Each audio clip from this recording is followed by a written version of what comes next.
Mađar.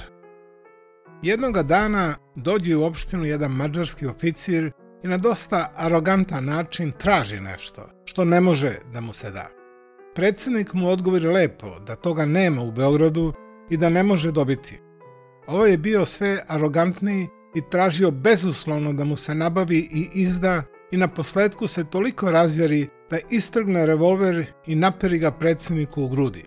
Srećom te gospodin predsjednik znao mađarski, pa mu odgovori kuražno i odlučno na mađarskom.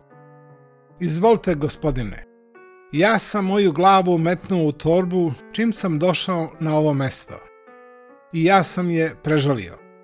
Ali će ostati zabeleženo da je jedan ugarski oficir tražio nešto što nije moglo da se izda, iako je njegov gospodin general rekao da se neće ni tražiti ono što nije moguće nabaviti. Na Makse Mađar oladi, vrati revolver na njegovo mesto, salutira i ode. Zar nije istina ono, koliko jezika znaš, onoliko ljudi vrediš?